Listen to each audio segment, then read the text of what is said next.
की आपल्याकडे असला तर चांगला, तिकडे असला ईडी. भाजपनं आज एवढ्या लोक ईडी लावली आहे, जी शिवसेना आहे, काँग्रेसची आहे, यांना ईडी आहे, आणि ती तिकडे गेली की ईडी बंद आहे. भाजपचं सरकार येणार आहे. तिन्ही पक्षाचे जे उमेदवार आहेत, उमेदवार तर एकदम अति सुंदर आहेत, काही वादाच नाही. पाहाच्याही बाबतीत, प्रॉपर्टीच्याही बाबतीत आणि कामाच्याही बाबतीत. हा, पण सध्या चांगले वाटतात.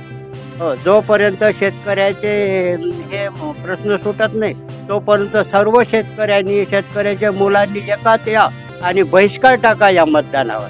आता सध्या तर असं आहे, सध्या तर काँग्रेस पाहिजे. काँग्रेसचा आमदारही चांगला आहे आणि तरुण तडफदार आहे, शांत संयमी आहे आणि कार्य करणार आहे, सर्वांना सांभाळून घेणार आहे.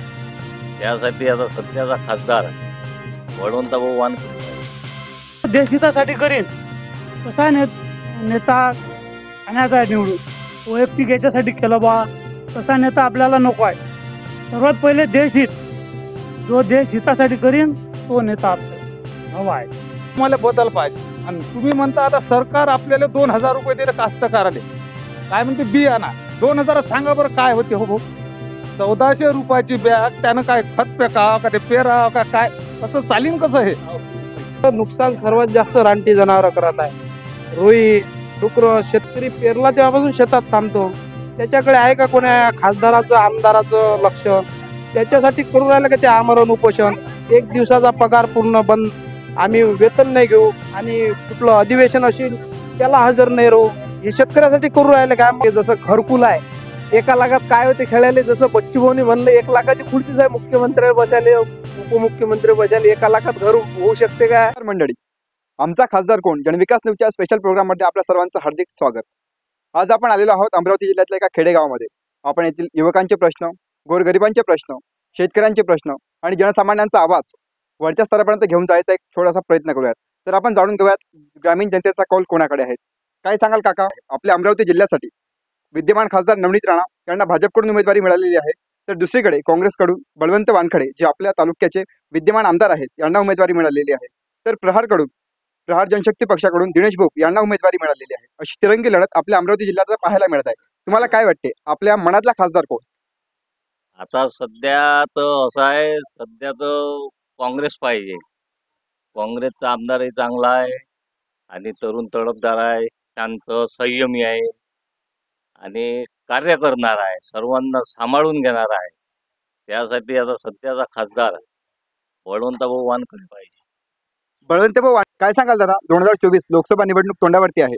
आपल्या अमरावती जिल्ह्याबद्दल काय काय प्रश्न आहेत, काय युवकांचे प्रश्न आहेत, काय शेतकऱ्यांचे प्रश्न आहेत जे विद्यमान खासदारांनी सोडविले नाही आणि येणाऱ्या खासदारांकडून आपल्याला अपेक्षा आहे, असे काय प्रश्न आहेत आणि असे कोण ते सोडवू शकते? येणाऱ्या खासदारांना असा प्रश्न आहे की चांगला खासदार पाहिजे, जसा तळपदार, जसा काही बच्चूभाऊ सारखा, कडू यांच्यासारखा खासदार, तळपदार नेतृत्व पाहिजे. असं थंड नाही पाहिजे की बा जे बळवंतभाऊ वानखडे, आम्ही त्यांच्याकरिता गयाटीचा पूल मागायला गेलो आणि त्यांनी रस्ता नाही दिला. आमच्या जो नांदरुण रामागड आमच्या गावाची शेती आहे, तो रस्ता नाही दिला. 2 वर्ष झाले सतत त्याच्यापर्यंत आम्ही कागद घेऊन गेलो, पण त्यांनी काही हालडोल काही केली नाही त्यांच्या. विद्यमान आमदारांनी आपले काम मार्गी लावले नाही असं म्हणायचं आहे का तुम्हाला? हो हो. आणि विद्यमान खासदाराबद्दल काय मत आहे आपलं? विद्यमान आता खासदार दिनेश भाऊ खूप पाहिजेत, थोडे जरा असे नवीन नेतृत्व आहे, त्यांचं कार्य जरा बरं वाटू राहिलं. काय आता जनतेच्या मनात काय नाही, पण बघू आता.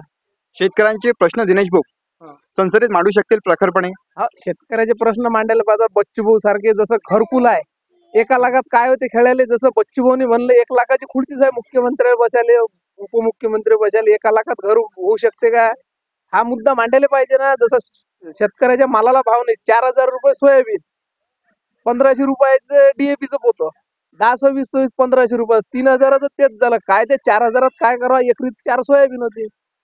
शेतकऱ्याच्या मालाला भाव पाहिजे. 10,000 रुपये सोयाबीन, 10,000 रुपये तूर, 10,000 रुपये क्विंटल सोयाबीन, असा मुद्दा मांडणारा खासदार विद्यमान पाहिजे. मग दिनेश भाऊ साड्या वाटणारा, नुसता होळीचे कार्यक्रम करणारा, 2-2 हे ते 300-500 रुपये वाटणारा भावी खासदार नको. सोबत कट्ट्यावर काही वरिष्ठ मंडळी सुद्धा आहेत, आपण त्यांना विचारूयात त्यांच्या मनातला भावी खासदार काय सांगाल काका? काय पंतप्रधान समजा मोदीच हवा आहे.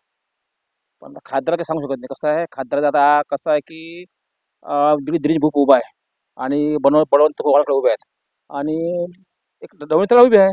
ते कारण तिरंगी लढत होणार आहे. तर खासदार कसं आहे आता कोणी सांगू शकत नाही बा कोण निवडून कोण नाही तर आणि आपण आपल्या मनात काही सांगू शकत नाही. सध्याची राज्यातली राजकीय पार्श्वभूमी बघता आपल्या उमेदवारापैकी कोणाला त्याची मदत होणार आहे आणि कोणाला पाठपुरावा लागणार आहे? आता कसं आहे मदत तर काही सांगू शकत नाही. कसं असते आता हे भाजपचं काम चांगलं आहे पण काय करता भाजप काय कोण राहिले की आपल्याकडे असला तर चांगला तिकडे असला ईडी. भाजपनं आज एवढ्या लोक ईडी लावली आहे. जे शिवसेना आहेत काँग्रेसची आहेत यांना ईडी आणि ती तिकडे गेली की ईडी बंद द्यायची. म्हणजे म्हणजे ते कसं ते हमश करतात असं करून राहिले ते त्या कारणात. तसं तर मोदी केंद्रात तर मोदीच निवडून येते. मोदी एक प्रकारे भाजप पक्ष चांगला आहे की नाही, किंवा इतर पक्ष चांगले आहेत? आता कसं आहे ते आता कोणाला बोलता म्हणजे कसं आहे मोदीचं काम चांगलं आहे मोदी चांगले आहेत असं नाही पण ते कसं ते हे हुकुमशी होऊन राहील ना. कसं इकडला लोक गेला की तिकडे गेला की आता समजा आता अजित पवार ईडी लागली होती तिकडे गेले सिद्ध झाला. छगन भुजबळ तर आलं तसं झालं. अजून असे खूप जण आहेत की तिकडे म्हणजे इकडला तिकडे गेला की झालं तर शुद्ध म्हणजे त्याच्या ईडी नाही आहे. काही समजा काय आता शेतकऱ्याला 2,000 रुपये 6,000 रुपये भेटतात. 6,000 रुपये 6,000 काय होते 6,000 काय होते काहीच नाही होत ना. ते आपले जीएसटी पैसे काढतात आणि तेच आपल्याला देतात. ते कमीत कमी शेतकऱ्यासाठी कमीत कमी 2-3 हजार महिना जर केला तर फार चांगलं होते. काँग्रेसकडून विद्यमान आमदार बळवंत वानखडे, भाजपकडून विद्यमान खासदार नवनीत राणा आणि प्रहार जनशक्ती पक्षाकडून दिनेश भोक यांनी सुद्धा उमेदवारी अर्ज दाखल केलेला आहे. तर तीनपैकी काय वाटतं तुम्हाला, ही जी तिहेरी लढत आहे यामध्ये बाजी कोण मारेल आणि कोण शेतकऱ्यांचे, जनसामान्यांचे आणि तरुणांचे प्रश्न मार्गी लावू शकेल? तिन्ही पक्षाचे जे उमेदवार आहेत उमेदवार तर एकदम अति सुंदर आहेत, काही वादाच नाही. पाहाच्याही बाबतीत, प्रॉपर्टीच्याही बाबतीत आणि कामाच्याही बाबतीत पण सध्या चांगले वाटतात.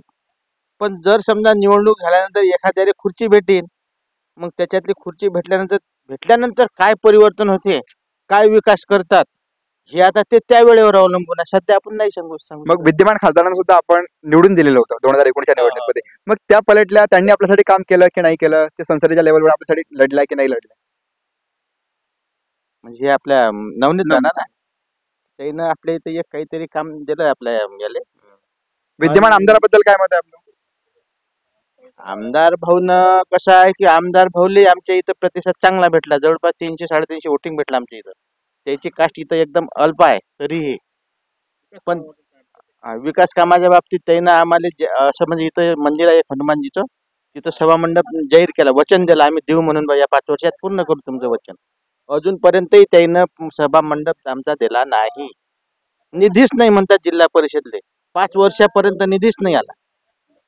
मग विद्यमान आमदारांनी आपल्यापासून पाठ फिरवली असं म्हणायचं आहे का आपल्याला?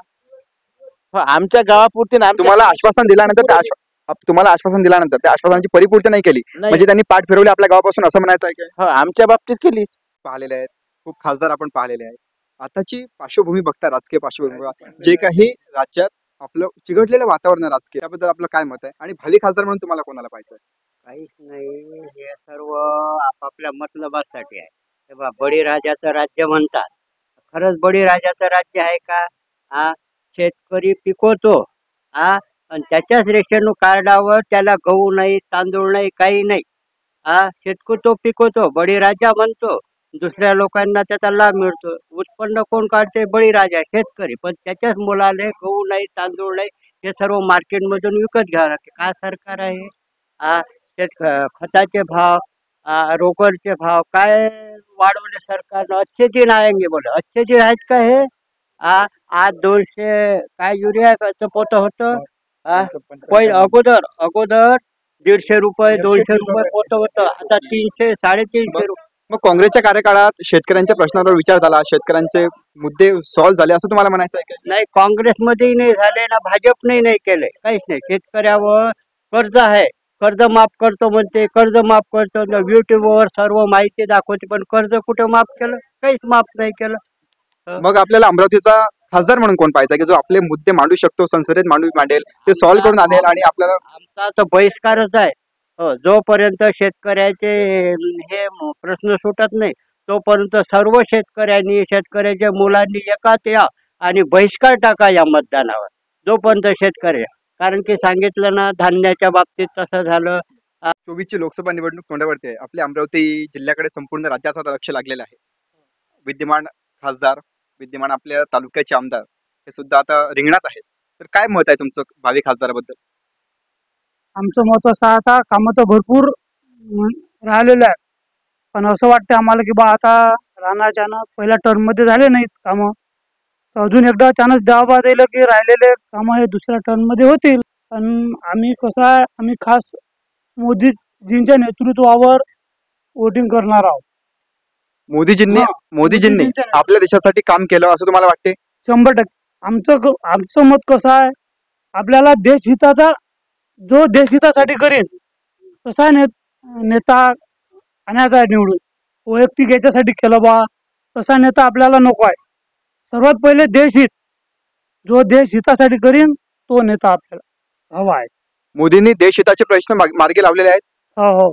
कोणते कोणते प्रश्न असतात? आता तुम्ही तुमचा आता एक वय जर पकडला आपण, तर तुम्ही आता म्हातारा वयात आहेत, तुमचा एक मुलगा जवान असेल आणि तुमच्या घरी एक नातू असेल, तर तुम्ही 3 पिढ्यांसाठी मोदीजींनी केलेले कामं सांगा, तुमच्यासाठी, तुमच्या जवान मुलासाठी आणि तुमच्या लहान नातवासाठी. आम्हाला घरकुल योजना मिळाली मोदींचीमुळे. पीएम योजनेचे पैसे मिळतात. माझे आई वडील म्हातारे आहेत, त्यांना पगार सुद्धा मिळतो दर महिन्याला. शेतकऱ्यांच्या पिकाला भाव नाही. भाव तर पाहिजेच म्हणा, भाव नाही आहे ना. भावी खासदाराबद्दल काय मत आहे आपलं? आपल्याला भावी खासदार नवीन व्हायला पाहिजे. नवीन चेहरा पाहायचा आहे. हा नवीन चेहरा दिनेश भाऊ चांगलं कार्य आहे. समजा नवीन चेहऱ्याकडून काय अपेक्षा आहेत आपल्याला? अपेक्षा तर आम्ही समजा सामान्य माणूस आहे, सामान्य माणसाला आपण सहज आपली गोष्ट सांगू शकतो. हे जे मोठे मोठे लोक आहेत हे ऐकत नाही. आम्ही आता रस्त्यासाठी 4-5 डाव काहीच्या रस्त्यासाठी गेलो, त्याच्यावर आमचा काहीच समजा हे झाला नाही, निघालं काहीच नाही त्याच्यातून. पहिले गेलो तर म्हणे मोठं काम सांगा, म्हणजे 50 लाख रुपये आहेत. मग म्हणे जमत नाही 20 लाख, आणि त्याला नंबर आणा आणि हे आणा आणि ते आणा. म्हणजे खासदार असल्यावर जर अशी उत्तर जर आमच्यासारख्या समजा कास्तकाराला भेटत असतील तर काही अर्थ नाही भाऊ. 500 एकर जमीन बाहेर आहे ना आमची अटके, त्या जमिनीला रस्ता नाही. आणि आम्ही 10 डाव निवेदन दिले, मी स्वतः गेलो निवेदन द्यायला विद्यमान खासदारांना. हा नवनीत राणाले. त्याच्यासाठी आम्हाला बदल पाहिजे. आणि तुम्ही म्हणता आता सरकार आपल्याला 2,000 रुपये दिले कास्तकाराले, काय म्हणते बी आणा. 2,000 सांगा बरं काय होते हो भाऊ? 1400 रुपयाची बॅग, त्यानं काय खत पेकावं का ते पेरावं का काय, कसं चालीन कसं हे? उपाशी राहा.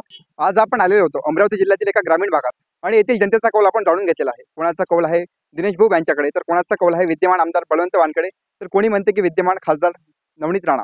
आता निकाल लागल्यानंतर माहीत पडेल की कोण होणार खासदार अमरावती जिल्ह्याचा. मी अंकुश तायडे, जनविकास न्यूज, दर्यापूर. अशाच वेगवान घडामोडी पाहण्यासाठी आताच आमच्या जनविकास न्यूज चॅनलला सबस्क्राईब करा आणि राहा रोज अपडेट.